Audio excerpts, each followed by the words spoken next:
Hello दोस्तों, स्वागत है आपका आपके चैनल भारतीय ज्ञान सागर में। और आज मैं लेके आया हूँ एसएससी एमटीएस की। देखेंगे एसएससी एमटीएस के लिए हमारे पास क्या स्ट्रेटजी होनी चाहिए आने वाले टाइम में। हमारे पास ज़्यादा टाइम नहीं बचा है। जो भी हमारे पास समय है, ये मार्च का मंथ है, मार्च और अप्रैल। और अप्रैल में अगर हम देखें तो अप्रैल में शायद है आपके मिड अप्रैल में, यानी 15 अप्रैल तक आपकी डेट आ जाएगी एग्ज़ाम की, और 15 अप्रैल तक एग्ज़ाम चालू हो जाएंगे। और मार्च में आप तो अभी होली की वजह से, फेस्टिवल की वजह से कुछ दिन उसमें गवा देंगे, तो आपके पास ये अप्रॉक्सीमेट लगभग 45 दिन का टाइम अभी बचा हुआ है। 45 दिन मैंने बहुत बता दिए, 45 दिन होंगे भी नहीं, आप 40 दिन लेके चलिएगा। 40 दिन में आपको कैसे कैसे क्या क्या कर पढ़ना है, ताकि आप पेपर में अच्छे से स्कोर कर सकें। और देखना होगा कि कट ऑफ की अगर बात करें तो कुछ लोग कट ऑफ के पीछे पड़े हुए हैं। अभी कट ऑफ के पीछे मत पड़िएगा। अभी आप अपनी जो तैयारी है उस पर थोड़ा बूस्ट रखिएगा, ठीक है। और देखेंगे आगे चल के कि किस चीज़ को कैसे पढ़ना है। तो मैं अभी जैसे कि बात करूँ मैथ और रीजनिंग की। मैथ और रीजनिंग के लिए जैसे हम देख पा रहे होंगे आप कि मैथ और रीजनिंग के लिए कितने क्वेश्चन आते हैं। मैथ और रीजनिंग के 20-20 क्वेश्चन आएंगे। मैथ और रीजनिंग के, मैथ के 20 क्वेश्चन और 20 क्वेश्चन रीजनिंग के। तो जो बच्चे मैथ में कमज़ोर हैं उनको ध्यान रखना है। उनको क्या करना है, जो मैथ में कमज़ोर हैं उनके लिए मैं बता दूं कि आप मैथ में सिर्फ और सिर्फ एडवांस, सॉरी, अर्थमेटिक, अंकगणित, ठीक है ना। अर्थमेटिक जो मैथ है ना, अंकगणित वाली, उसको कंप्लीट करिएगा। और ज़्यादा नहीं, आपको जो स्टार्टिंग के 10 से 20 क्वेश्चन होते हैं हर चैप्टर के, यानी कि परसेंटेज जैसे, तो प्रतिशत के 10 क्वेश्चन या 20 क्वेश्चन लगाइए। एलसीएम के, एचसीएफ के 10 से 20 क्वेश्चन लगाइए। और आपको ज़्यादा कुछ नहीं डीप में पढ़ना है, बस सरल सरल से क्वेश्चन पढ़ने हैं। और आपको मैथ में 20 में से अगर 5 से 6 क्वेश्चन भी अटैम्प्ट कर लेंगे तो आपका अच्छा स्कोर हो जाएगा। अब बात करते हैं कि और स्कोर कहाँ से करना होगा। ये 40 क्वेश्चन जो बचे, 20 रीजनिंग के जो आएंगे, तो कितना भी अगर आप कमज़ोर होंगे तो आपको एक महीने में, आप अगर पर डे एक टॉपिक भी पढ़ते हैं ना, रीजनिंग का एक टॉपिक, तो आपको समझ में आ जाएगा। और उसकी प्रैक्टिस करिएगा। 50 से 60 क्वेश्चन पर डे बनाइएगा एक टॉपिक से। ऐसा कोई टॉपिक नहीं बचेगा जो आपका आए ना। दूसरी चीज़, जो आपके क्वेश्चन जहाँ पे आपको लेंदी लगते हैं उनको छोड़िएगा, ठीक है। अभी उसके बाद में आप क्या करने हैं, टॉपिक उसमें आप टॉपिक वाइज रिवीजन मारिएगा। और आपको कम से कम 20 में से आपको क्वेश्चन सही करने हैं 15, ठीक है। अब कुछ लोग करेंगे तुक्का मार के भी हम सही कर लेंगे, इसमें माइनस मार्किंग नहीं है। तो मेरे भाई, अगर तुक्का मार के सही करोगे तो कहीं ना कहीं अगर आप सारे तुक्के गलत चले गए तो क्या करोगे, ठीक है ना। तुक्का तुक्का ही होता है, इतना मान लीजिए। तो उससे अच्छा है कि थोड़ी बहुत अभी टाइम दिया जाए पढ़ाई को, तो अच्छे से आप प्री ये पेपर जो मैथ और रीजनिंग का होगा इसको क्वालिफाई करेंगे। एक बात याद रखिएगा, ये आपका यूपीएससी का प्री है, ठीक है ना। जैसे यूपीएससी का प्री होता है, वैसे ही ये प्री है एमटीएस का, ठीक है ना। इसमें जब आप पास होंगे, यानी आपके जनरल कैटेगरी में यानी यूआर में 12 क्वेश्चन जब सही होंगे आपके, कितने क्वेश्चन, 12 क्वेश्चन, तभी आपका जीएस और इंग्लिश का पोर्शन ओपन होगा सिस्टम में, ठीक है ना। या यूं कहें दूसरा पेपर आप दे पाएंगे, ठीक है।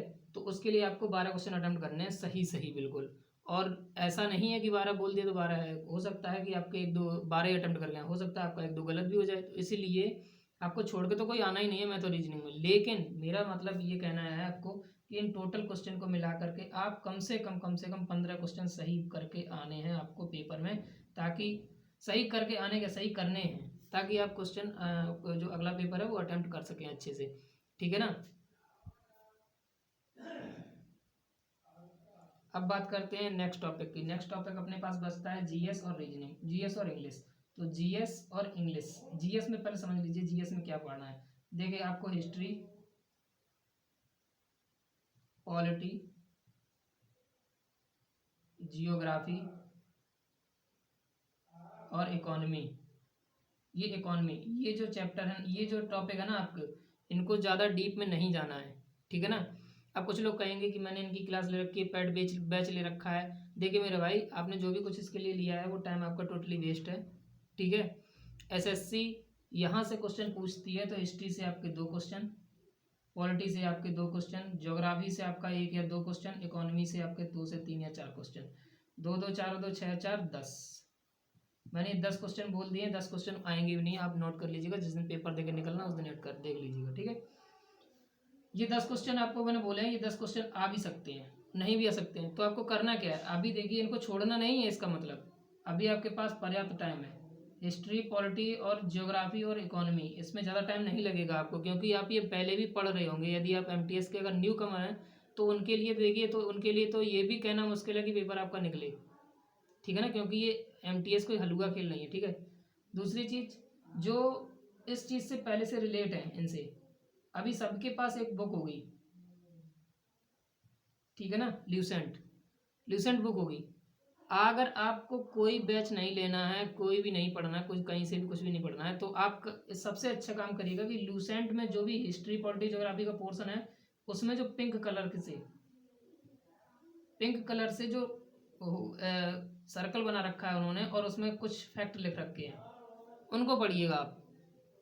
हिस्ट्री में आपको पढ़ने से मुश्किल से 5 दिन लगेंगे, पिंक कलर के जितने भी फैक्ट हैं उनको पढ़िएगा, और उनके जो मेन क्वेश्चन जो बनते हैं वहाँ से क्वेश्चन, एक आती है ल्यूसेंट की question book, only question PQ wise form में, ठीक है ना, उसको लीजिएगा और वहाँ से प्रैक्टिस करिएगा उसकी। तो ये चारों सब्जेक्ट वो आप वहाँ से कंप्लीट कर सकते हो विद इन 1 घंटा दे करके पर डे, बस, यानी 1 घंटा इन 4 सब्जेक्ट को देना है। उसके बाद में हम क्या करें, ठीक है ना, उसके बाद में अपने पास बचता है स्टैटिक का पोर्शन, जो सबसे ज़्यादा SSC का फेवरेट टॉप यहाँ से क्वेश्चन बनाने का वो तरीका है स्टैटिक का, ठीक है ना। और रह गया करंट आपका। करंट पे आपको अभी ध्यान नहीं देना है, करंट आप लास्ट के 15 दिन पढ़िएगा, और आपको बहुत से यूट्यूब पे चैनल पे मिल जाएगी मैराथन, या 300 क्वेश्चन का पूरा PDF, या 500 क्वेश्चन का पूरा क्लास, आप सिर्फ उनको देखिएगा। करंट में आप जो भी बंदे पढ़ते हैं ना करंट में, आपको सच्ची बता रहा हूँ, जो उनसे पूछ लीजिएगा कि वो पूरे पूरे मंथली करंट पढ़ते हैं, डे बाई डे पढ़ते हैं, सुबह उठते चाहे नाश्ता की तरह करंट को पढ़ते हैं, और अंततः उनके 10 क्वेश्चन जब आते हैं करंट से, तो मुश्किल से 5 अटैम्प्ट कर पाते हैं वो, उनमें भी से सही 1-2 गलत हो जाते हैं, और 3 से 4 क्वेश्चन उनके सही जाते हैं। तो आप इतना 4 क्वेश्चन तो वैसे ही और सही कर सकते हो, ठीक है ना। तो सही कर सकते हो, नहीं भी कर सकते हो, ये नहीं है कि जो पढ़ता है वो बेकार पढ़ता है, लेकिन वो करंट के साथ साथ अगर स्टैटिक पढ़ रहा है तो उसके लिए फ़ायदेमंद होती है ये क्लासें। अब आपने क्या किया, अभी ना आपने तो अभी तक करंट पढ़ी नहीं कभी, तो अब आप क्या करें, उसके लिए आपको करना क्या होगा, उसके लिए आपको देखना होगा कि जो करंट्स का 5-6 महीने का इकट्ठा पोर्शन दे रखा है किसी यूट्यूबर ने, बहुत से ऐसे चैनल हैं, सभी को आप पता, आप जो पढ़ते हैं तो सभी का नाम पता है आपको, उनके चैनल के नाम भी आप जानते हैं अच्छे से, तो उनको आप क्या करिएगा, उनको ले लीजिएगा, और लेने के बाद उनको जो फैक्ट है उनको नोट करिएगा, नोट डाउन करिएगा। आपको करंट की क्लास अगर 6 घंटे की कहीं मिलती है, 1.5 की स्पीड में चालू रखिएगा, question answer question answer question answer note करते जाइएगा। उसके बाद में आप क्वेश्चन आंसर नोट करते जाइएगा, आपको 2 दिन लगेंगे, मानता हूँ 2 दिन लगेंगे, ठीक है ना। जो बचे आपके 10 से 12 दिन, उसमें आप उन्हीं को बस रिवीजन मारिएगा। पर डे सुबह आप 10 क्वेश्चन या 15 क्वेश्चन पर डे, या पूरा पूरा मार सकते हो तो पूरा, ठीक है ना, 500-600 क्वेश्चन जितने भी बन रहे हैं, तो आप पर डे रिवीजन करिएगा। कैसे याद नहीं होंगे भाई, अरे यार इतना करंट पूछा जाएगा। और आपको फिर दूसरी चीज़ बची आपकी स्टैटिक।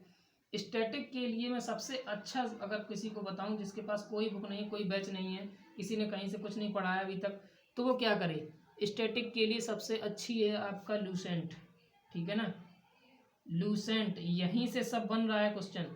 आपको गुमराह किया जाता है कि ये ले लो, वो ले लो, भी बैच लो, फला ढिमका दुनियादारी, ये जो भी बैच आप ले रहे हो ना, आप उठा के देख लीजिएगा, जो लूसेंट में लिखा है सिर्फ वही पढ़ाया जा रहा है, डिट्टो, ठीक है ना। हो सकता है कई फैक्ट नए मिला के पढ़ा दिए जाते हों, लेकिन उसके लिए भी आपको पहले से ये लूसेंट पढ़नी पड़ेगी। अगर लूसेंट आप पढ़ के वो किताब को पढ़ते हो, ये लूसेंट पढ़ के आप उसको लेते हो ना, तो आपका डबल बेनिफिट है। अब लूसेंट क्यों लेनी चाहिए, लूसेंट क्यों पढ़नी चाहिए, आप विगत कोई भी एग्जाम उठा के देख लीजिएगा, लूसेंट से अगर क्वेश्चन ना आ रही हो, ठीक है ना, स्टैटिक की बात कर रहा हूँ मैं। लूसेंट में दूसरी चीज़ क्या है, उसमें दे रखा है उन्होंने समझा के, ठीक है। अब कुछ लोग कहेंगे कि मैंने भैया वो फलाने बुक ले रखा है, ठिकाना बुक ले रखा है, उसका बुक ले रखा है, इसका बुक ले रखा है, जिस किसी का भी लिया है आपने बुक, उसको फॉलो करिएगा, उसको रखिए मत, उसको फॉलो करिएगा, पढ़िएगा। डे सिलेक्ट करिएगा कि आज मुझे नृत्य पढ़ने हैं, लोक नृत्य, ठीक है ना, लोक नृत्य सारे पढ़ डालिएगा आज। उसका दिन में 2 बार रिवीजन करिएगा। आप कहेंगे सर कि 1 घंटा इसको देना है, इसको देना टाइम, कहाँ से इतना टाइम आएगा। भाई मेरे आपको पढ़ना ही क्या है, GSE रीजनिंग इंग्लिश तो पढ़नी है, अभी बताऊंगा कैसे वो भी पढ़ना, मैनेज करना है। 1 घंटा आपने इस पोर्शन को दिया, इस 4 सब्जेक्ट टॉपिक को, 1 घंटा आप स्टैटिक को देना है बस, यानी 2 घंटे आपने GS को कैसे दिए, 1 घंटा इसको पढ़ा, 1 घंटा इसको पढ़ा, अभी आपके ये 2 घंटे हुए ख़त्म दिन के GS से, ठीक है ना। उसके बाद में आपको क्या करना है, GS के जब 2 घंटे आपके कंप्लीट हो जाएंगे, उसके बाद में आपको इंग्लिश पे आना है, ठीक है ना।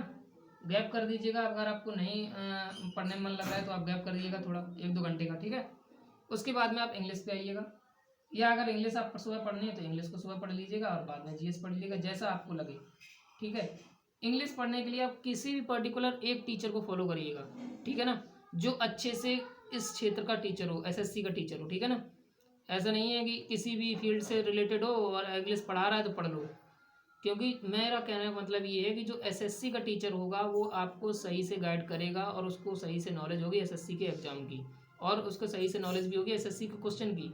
और कुछ लोग कहते हैं कि वो पुराने टीचर हैं ये वो, मैं ऐसा कुछ नहीं मानता। आपको जो नया पढ़ाने वाला होगा ना, वो शायद आपके हमजोली का होगा, वो आपको अच्छे से समझाएगा, वो आपको अच्छे से समझेगा, वो कंपटीशन को समझता भी होगा।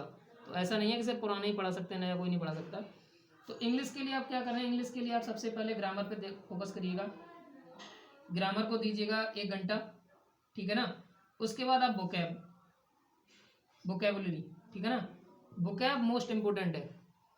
अगर आपको 18 क्वेश्चन ग्रामर से मिलेंगे तो 7 से 8 क्वेश्चन आपको वहाँ से मिल जाएंगे आपको वोकैब से, ठीक है ना। तो वोकैब आप पढ़िएगा। वोकैब के लिए आपको करना क्या है कि वोकैब आप लिखिएगा, पहले क्लास देखिएगा, लिखिएगा। कोई भी क्लास आपको जो भी टीचर की आप फॉलो करते हो, मैं किसी को भी नहीं रिकमेंडेड कर रहा, बहुत से टीचर हैं यूट्यूब पे, आपको कोई बैच लेने की जरूरत नहीं है, सब फ्री में कंटेंट पड़ा हुआ है भाई। पढ़ाई इतनी सस्ती हो गया, पढ़ें तो पहले। उसके बाद की बात करते हैं वोकैब की। वोकैब में पढ़ने के बाद आप सबसे पहले क्या करेंगे, वोकैब को नोट किया आपने, नोट डाउन करने के बाद आप रख दीजिए वोकैब, वोकैब मत खोलिएगा अभी। अब आप ग्रामर पे फोकस करिएगा। ग्रामर को आपको टॉपिक को बिल्कुल अच्छे से समझते हुए और नोट्स बनाते हुए लिखना है, ठीक है ना। लिखते लिखते क्लास लेनी है, ऐसा नहीं है कि सामने रख लिया फ़ोन चला के और बस ध्यान कहीं और है, क्लास सामने चल रही है, ऐसा नहीं है। ग्रामर को लिखते लिखते देखिएगा क्लास को, ठीक है ना, और वोकैब भी लिखिएगा और समझिएगा। उसके बाद में आपको ऐसे 1 घंटा वोकैब को देना, 1 घंटा ग्रामर को देना, ऐसे 2 घंटे इंग्लिश के चलेंगे आपके। आप 4 घंटे पढ़ाई को दे चुके हैं पूरे दिन के, ठीक है ना। अभी आपको ये सुबह का पैटर्न ये दोपहर तक खत्म करना है, इतना काम दोपहर तक। उसके बाद में अब करना क्या है, दोपहर में आपको खाना पीना नहाना धोना जो भी कुछ करना है वो करिएगा, रेस्ट करिएगा, इधर उधर आना जाना जो भी कुछ करना है सब करिएगा, ठीक है ना। अभी बात करते हैं शाम की। शाम को आपको 1 घंटा जीएस को देना है और 1 घंटा इंग्लिश को देना है। इंग्लिश को देने के लिए आपको क्या करना होगा, देखिए इंग्लिश के लिए क्या करना होगा, जो आपने सुबह ग्रामर लिखा, ग्रामर को 30 मिनट दीजिएगा और 30 मिनट वोकैब को दीजिएगा, ठीक है ना। तो इसके बाद इंग्लिश को बंद कर दीजिएगा, फिर आप जीएस उठाइएगा, जीएस को 1 घंटा दीजिएगा। जो आपने जो पीडीएफ जो हिस्ट्री पॉलिटी ज्योग्राफी इकोनॉमी पढ़ी हैं उनको निकालिएगा, उनको पढ़िएगा। उसके बाद में स्टैटिक को निकालिएगा जो स्टैटिक से निकाला, ठीक है। या आप हिस्ट्री पॉलिटी ज्योग्राफी पढ़ के वोकैब पढ़ लीजिएगा, फिर स्टैटिक पढ़िएगा, फिर ग्रामर पढ़िएगा।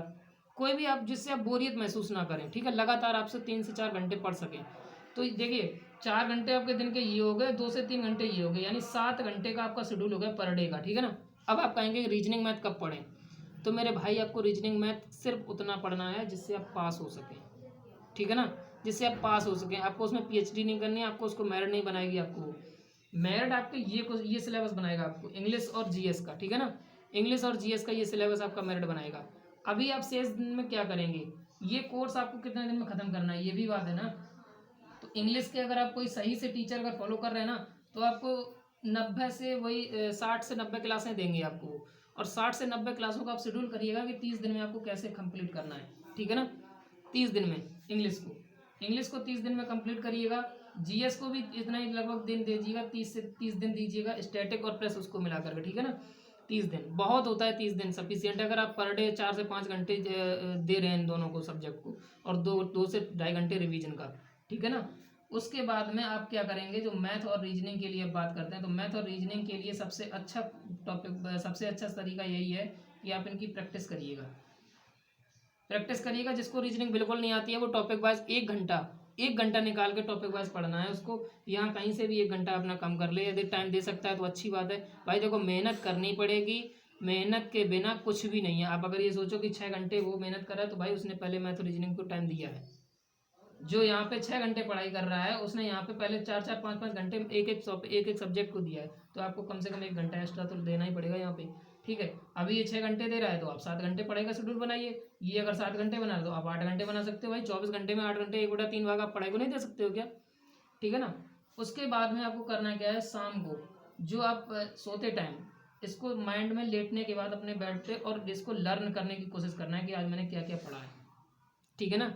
ये स्ट्रेटजी अपनाइएगा और जीएस को और इंग्लिश को 30 दिन के अंदर ख़त्म कर दीजिएगा।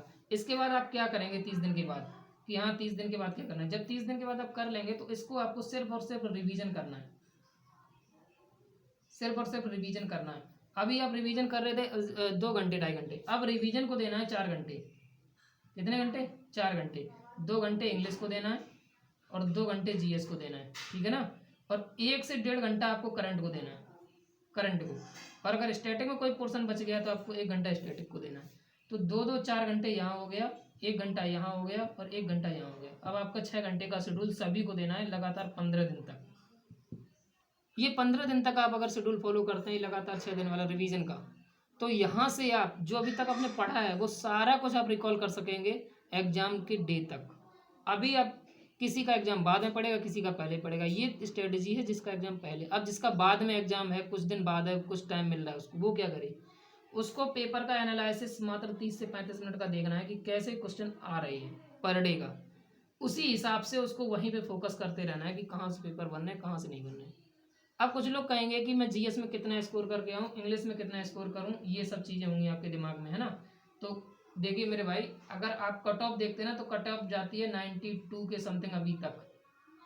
अब वही लोग बताएंगे कि 85 के प्लस जाएगी, ठीक है। लेकिन भाई साहब मेरे इतना जरूर जानिएगा, ये जो 85 प्लस होती है ना, इससे कम कट ऑफ नहीं गई है। मतलब ये 85% बात कर रहा हूँ, 85% अगर कट ऑफ गई है तो 85 से कम नहीं गई है। यानी जो बच्चा टॉपर रहा है उसने हो सकता है 90 अटेम्प्ट की और 90% उसके आए हो सकता है उसके 95% आए हो। तो आप कट ऑफ को कैसे डिसाइड कर देते हो कि आपको 85 लाना है? यानी आपको 85 लाना है, इसका मतलब आप सबसे कम सोच रहे हो। यहाँ सोचिए ना कि मेरे को यहाँ तक इसके बीच में रहना है, यानी इससे आगे निकलना है, ठीक है ना। तो कोई कट ऑफ डिसाइड नहीं हो सकती अभी जब तक पेपर नहीं होगा आपका। पेपर करिएगा, पेपर दीजिएगा। कुछ लोग पेपर देके आएंगे, वो आपको बताएंगे किस तरह का पेपर आ रहा है, अपना क्या अटेम्प्ट किया है और शिफ्ट कैसे आ रहा है, क्वेश्चन मॉडरेट आ रहा है, टफ आ रहा है, उस चीज़ को सब देख के कट ऑफ निर्धारित की जा सकती है। पहले कट ऑफ के पीछे मत पड़िएगा, अभी सिर्फ और सिर्फ फोकस ऑन स्टडी करिए, रखिएगा अपना। और ये 45 दिन का शेड्यूल है, 45 दिन से ज़्यादा का अगर टाइम आपको 45 दिन से ज़्यादा का टाइम मिलेगा भी नहीं वैसे पेपर के लिए, ठीक है ना।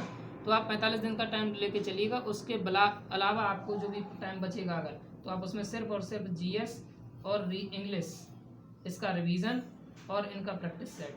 आप पूरे को प्रैक्टिस सेट कहाँ से लगाएं, ठीक है ना। तो देखिए मेरे भाई, अब मैं आपको बता ही देता हूँ, जो रोजगार विद अंकित ऐप है, रोजगार विद अंकित, ये बहुत ही अच्छे सर हैं।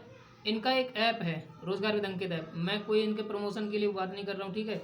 ये मैं सिर्फ उनको बता रहा हूँ जिनको नहीं पता है, और जिनको पता है भाई वो प्लीज़ इस पर कमेंट फालतूबाजी ना करें, ठीक है। रोजगार विद अंकित, इनके ऐप में मिनी मॉक टेस्ट आता है, मिनी मॉक टेस्ट।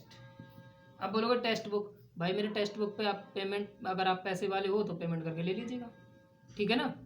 अगर आप पैसे खर्च करना चाहते हो तो मिनी कहीं से भी आप लगाइएगा, कुल मिला के प्रैक्टिस करिएगा। इनके यहाँ पे क्या चल रहा है कि इन्होंने मिनी मैप टेस्ट इंग्लिश का, और अच्छा टेस्ट है ऐसी नहीं है, और जीएस का, और जीएस वही जो एसएससी पूछती है उसको इन्होंने दे रखा है। तो उसके हिसाब से आप इनके जीएस और इंग्लिश का मॉक टेस्ट दीजिएगा। मिनी मॉक टेस्ट जो चलता है 25-25 क्वेश्चन का इनका विद इन टाइम में, उसको लगाइएगा और उसको लगाने के बाद अपना एनालिसिस करिएगा। तो आपको ये भी पता चलता रहेगा कि जो आप पढ़ रहे हो वो आपके उसमें पूछा जा रहा है या आ रहा है या नहीं आ रहा, ठीक है ना। तो ये थी स्ट्रेटजी। अगर आप ऐसे फॉलो करते हैं तो आप complete time with in time में कंप्लीट सिलेबस कर सकते हैं पूरा, ठीक है। अब कुछ लोग मेरिट और उसके चक्कर में पड़ेंगे तो अपना टाइम वेस्ट करेंगे। टोटल मेरा यही कहना है कि आपके पास सिर्फ और सिर्फ 40 से 45 दिन का टाइम है। इसको आप फालतू में ना बर्बाद करते हुए पर डे का 7 से 8 घंटे का टाइम शेड्यूल बनाइएगा, पर डे का इतना देना पड़ेगा मेरे भाई। इससे अगर आप कम देते हो तो एमटीएस में तो नहीं होने वाला, साफ मेरा कहना है, एमटीएस में तो नहीं होने वाला है। क्योंकि आपको लग रहा होगा कि इस बार वैकेंसी ज़्यादा हैं, 12,000 के प्लस हैं, ये है फलाना ढिमका। भाई मेरे 12,000 से हर साल कंपटीशन बढ़ रहा है, 12,000 तो टॉपर तैयार हो रहे हैं हर साल, ठीक है ना। तो उनको फाइट करने के लिए आपको उस लाइन में अगर खड़ा होना है तो तैयारी को जोर देना पड़ेगा, अपनी स्ट्रेटजी को थोड़ा बूस्ट करना पड़ेगा।